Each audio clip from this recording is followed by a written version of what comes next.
Party మారుతున్న BRS ఎమ్మెల్యేలపై ఒత్తిడి పెంచే దిశగా గులాబీ నేతలు కార్యాచరణ సిద్ధం చేస్తున్నారు. పార్టీ మారే ఎమ్మెల్యేలపై అనర్హత వేటు వేయాలంటూ స్పీకర్కు ఫిర్యాదు చేయడంతో పాటు చట్టపరమైన చర్యల కోసం కోర్టును ఆశ్రయిస్తోంది బీఆర్ఎస్. మరోవైపు పార్టీ కార్యకర్తలతో ఆ ఎమ్మెల్యేల ఇళ్ల ముందు ఆందోళన చేపట్టాలంటూ గులాబీ పార్టీ నిర్ణయించింది.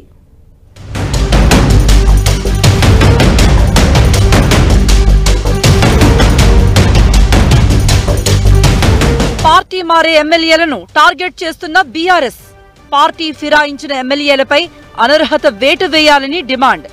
న్యాయ పోరాటానికి సిద్ధమవుతున్న గులాబీ పార్టీ బీఆర్ఎస్ ఎమ్మెల్యేలు అధికార కాంగ్రెస్ పార్టీలో చేరేందుకు ఒక్కొక్కరుగా ఆసక్తి చూపిస్తున్నారు. ఇప్పటికే 3 శాసనసభ్యులు కాంగ్రెస్ పార్టీలో చేరిపోయారు. మరికొంతమంది ఎమ్మెల్యేలు కూడా కాంగ్రెస్ లో చేరుతారని జోరుగా ప్రచారం జరుగుతోంది. పార్టీ ఎమ్మెల్యేలను కాపాడుకోవడం, పార్టీ మారిన ఎమ్మెల్యేల నియోజకవర్గాల్లో కేడర్ చేజారకుండా ఉండేందుకు బీఆర్ఎస్ ప్రయత్నాల్ని ముమ్మరం చేసింది. అలాగే పార్టీ ఫిరాయించిన ఎమ్మెల్యేలపై తీవ్రమైన ఒత్తిడి పెంచేలా కార్యాచరణ మొదలుపెట్టింది. గత నెలలో పార్టీ మారిన ఎమ్మెల్యే దానం నాగేందర్పై స్పీకర్ను కలిసి ఫిర్యాదు చేసింది బీఆర్ఎస్.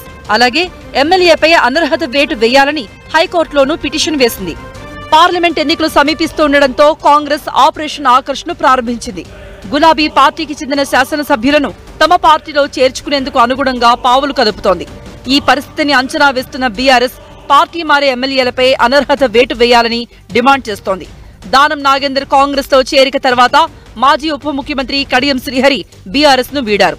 దానం నాగేందర్ కు సికింద్రాబాద్ పార్లమెంటు స్థానం నుండి పోటీ చేసే అవకాశాన్ని కాంగ్రెస్ పార్టీ కల్పించింది. కడియం శ్రీహరి కూతురు కడియం కావ్యకు వరంగల్ ఎంపీ అభ్యర్థిగా కాంగ్రెస్ ప్రకటించింది. భద్రాచలం ఎమ్మెల్యే తెల్లం వెంకట్రావు సైతం బీఆర్ఎస్ ను వీడి కాంగ్రెస్ పార్టీలో చేరారు. పార్టీ జాతీయ మేనిఫెస్టోకు భిన్నంగా కాంగ్రెస్ పార్టీ రాష్ట్రంలో పార్టీ ఫిరాయింపులను ప్రోత్సహిస్తోందని బీఆర్ఎస్ ఎదురుదాడికి దిగుతోంది. మేనిఫెస్టోకు విరుద్ధంగా కాంగ్రెస్ వ్యవహరించడం ఎంతవరకు సమంజసమంటూ బీఆర్ఎస్ ప్రశ్నిస్తోంది. దీనికి తోడు ఎమ్మెల్యేలపై అనర్హత వేటు వేయాలని శాసనసభ స్పీకర్ను కోరుతోంది. కొద్ది రోజుల క్రితం హిమాచల్ ప్రదేశ్ లో కాంగ్రెస్ ప్రభుత్వంలో ఫిరాయింపులపై స్పీకర్ తీసుకున్న నిర్ణయాన్ని గులాబీ నేతలు ప్రస్తావిస్తూ కాంగ్రెస్ పార్టీని ఆత్మరక్షణలో నెట్టే ప్రయత్నం చేస్తున్నారు. ఇదే సమయంలో సుప్రీంకోర్టు పార్టీ ఫిరాయింపులపై ఇచ్చిన తీర్పును గుర్తు చేస్తున్నారు. పార్టీ ఫిరాయింపు జరిపే నేతలపై 3 నెలల్లో అనర్హత వేటు వేయాలన్న సుప్రీం సూచనల్ని అమలు చేయాలంటూ డిమాండ్ చేస్తున్నారు. క్షేత్రస్థాయిలో కూడా ఎమ్మెల్యేల ఇంటి ముందు నిరసనలు తెలిపేలా కార్యాచరణ అమలు చేసేందుకు బీఆర్ఎస్ రెడీ అవుతోంది.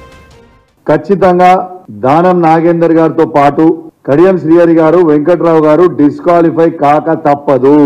ఎటు పరిస్థితిలో వీళ్ళని డిస్క్వాలిఫై అవ్వడు ఖాయం. అన్ని విధాలుగా ఎవిడెన్స్ పెట్టి దానం నాగేందర్ గారు బీఆర్ఎస్ పార్టీ బీఫామ్ మీద ఎమ్మెల్యేగా గెలిచి ఇవాళ అఫీషియల్ గా Congress party Secunderabad MP candidate గా అఫీషియల్ గా కాంగ్రెస్ పార్టీ డిక్లేర్ చేసింది. ఇంకా దీనికంటే పెద్ద ఎవిడెన్స్ అవసరం లేదు అని అన్ని ఎవిడెన్స్లు అటాచ్ చేసి ఇవాళ కోర్టులో వేసినాం. పార్టీలు మారిన ఎమ్మెల్యేల ఇంటి ముంగట ధర్నాలు చేస్తాం, సావు డప్పు కొడతాం, బిడ్డ మీ సంగతి ఏందో చెప్తాం, మారినో లేదో ఉట్టికి ఇచ్చిపెడతాం అనుకుంటున్నాం. ఎవరిని కూడా ఇచ్చిపెట్టే ప్రసక్తే లేదు. మొన్న హిమాచల్ ప్రదేశ్ లో కూడా మరి అక్కడ ఉన్నటువంటి కాంగ్రెస్ పార్టీ ఇక్కడ అధికారంలో ఉన్నది.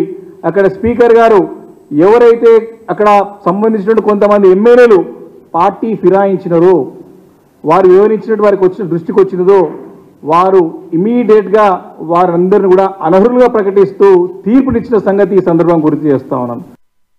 పార్టీ మారిన ఎమ్మెల్యేలపై అనర్హత వేటు పడేలా ఒత్తిడి తేవడంలో విజయవంతమైతే ఎమ్మెల్యేల వలసలు పూర్తిగా నివారించవచ్చని గులాబీ పార్టీ భావిస్తున్నట్టుగా తెలుస్తోంది.